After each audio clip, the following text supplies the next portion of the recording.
You're watching KETK in high definition. This is KETK News at 10.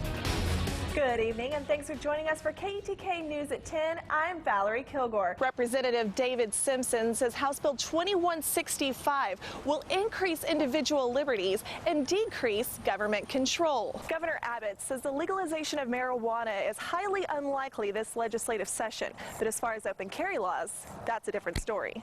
When the surveillance video was first released, Police Chief Don Dingler said officers responded based on how they were trained. The protesters here today said they should reevaluate their protocol. There's been a string of violence in Longview, and some local businesses are keeping their doors locked. A salon on the 2600 block of Martin Luther King Boulevard was held at gunpoint Wednesday evening, one of 3 gun-related instances that night. Mary J. Lomax has owned her salon for about 20 years and says she has never been robbed at gunpoint.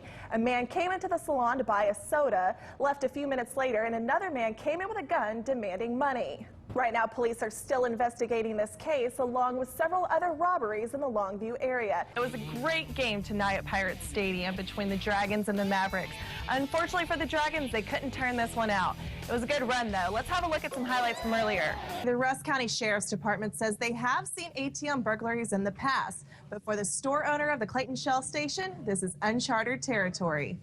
Surveillance shows 2 suspects backed up the truck of an 18-wheeler into the Clayton Shell Station around 2 Tuesday morning. The pair is shown chaining up an ATM and making off with it. The Sheriff's Department says this case is still under investigation, but have been able to piece together some evidence after recovering both the ATM and the vehicle about 1.5 miles away from the scene.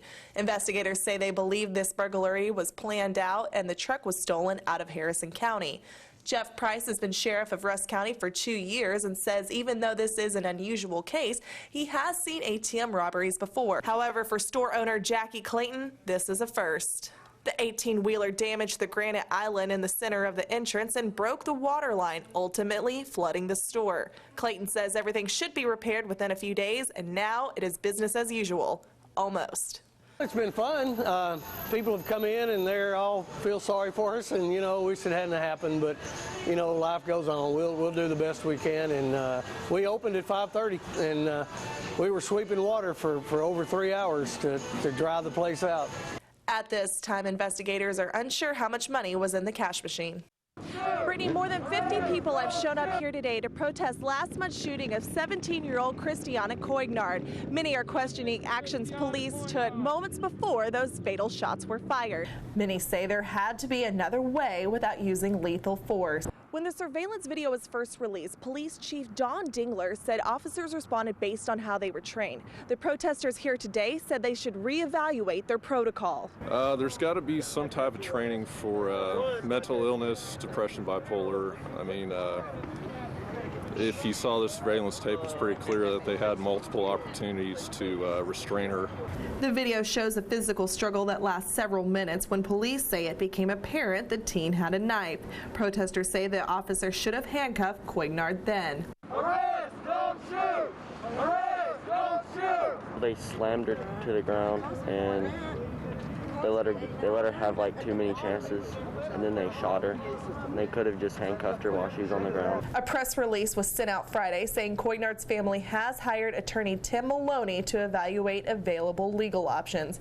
In a statement, the police department says their thoughts and prayers are with Koignard's family. As you can see with the decorations behind me, the police department still has a strong backing in the community. Valerie, what's going on this month over there?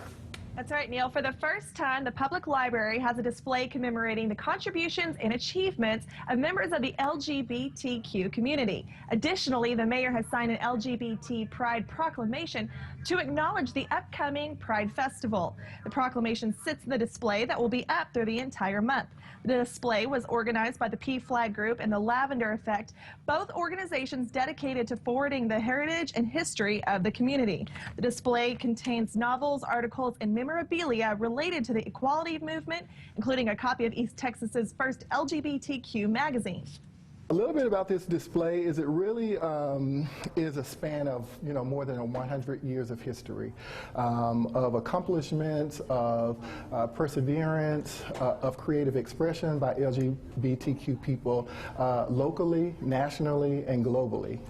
City officials and others will gather for reception this Saturday to introduce the public to the display and to discuss the history leading up to this moment. It's been 3 years in the making. When I started, one of the first stories I heard was how the police department had just handily beat the fire department in a charity softball event. So it's been a focus of my 3 years here to try to find and recruit softball players and baseball players so that if we ever have the chance for a rematch, it's going to be a different story. To prepare, a rigorous workout schedule was implemented. We've been doing a bunch of rounds of kind of like a CrossFit kind of workout mixed in with a weight training kind of workout. So everybody's gotten a lot stronger and a lot physical fitness and stuff. You know, I mean, they're ready. Across the city, the police department says they're not impressed. I saw a video where they were running up and down stairs with hoses and stuff. I don't know how that prepares you to play softball, but I guess we'll find out. The police aren't the only ones doing surveillance on their opponent. I did, top secret information, I did have somebody out videoing the police that were taking some batting practice, and I will just say that in the video that I watched, I've seen better swings on a swing set. Portwood says they've never lost to the fire department, but he will do his part to give them a fair shot this year. I'm just going to coach and watch and enjoy the beating. I came out last time and played in my house shoes and still won, but if I played, it wouldn't be fair at all. On July 22nd, Kilgore will have a champion. Until then, the trash talk between first responders will continue.